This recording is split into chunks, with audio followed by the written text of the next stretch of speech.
کریم ایک حدیث مبارک ہے بخاری شریف کی 1881 نمبر یہ حدیث ہے۔ یہ اس وقت جو ہے عرب ممالک کے جو حالات ہیں اور انہوں نے جو ابھی پیش کیا ڈونالڈ ٹرمپ کے دورے پر عربوں نے جو دنیا کو اپنی حرکات و سکنات سے جس چیز کا اظہار کیا ہے، تو اس کے متعلق یہ حدیث شریف جو ہے اس پر تھوڑا سا غور کیا جائے۔ یہ حدیث جو ہے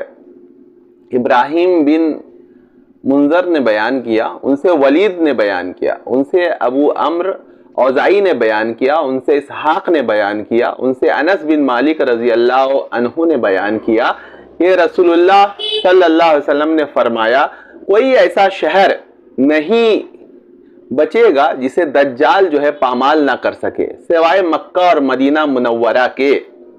ان کے ہر راستے پر صف بستہ فرشتے کھڑے ہوں گے جو ان کی حفاظت کریں گے۔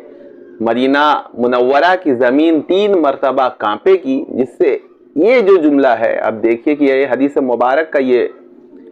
جملہ ہے کہ 3 مرتبہ جو ہے یہ مکہ اور مدینہ کی سرزمین جو ہے یہ کانپے گی، جس سے ایک ایک کافر اور منافق کو اللہ تعالیٰ اس میں سے باہر کر دے گا۔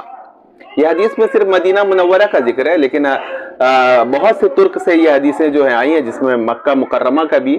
یہی معاملہ ہے۔ تو مدینہ منورہ اور مکہ مکرمہ کو چھوڑ کر پورے عرب میں منافق اور کافر موجود ہوں گے، اس کا ثبوت جو ہے یہ حدیث پاک سے جو ہے وہ مل جاتا ہے۔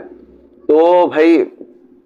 پھر یہ اور ایک بات اور ابھی جس طرح استقبال کیا گیا وہ یہ کہ بھائی خواتین بالکل جوان عورتیں، کہاں گیا پردے کا حکم؟ جوان عورتوں کو جو ہے ڈونالڈ ٹرمپ ایک کافر کے سامنے ہے نا، اس کو قطار با قطار جو ہے آپ نے جوان عورتوں کو کھڑا کر دیا، وہ بھی بے پردہ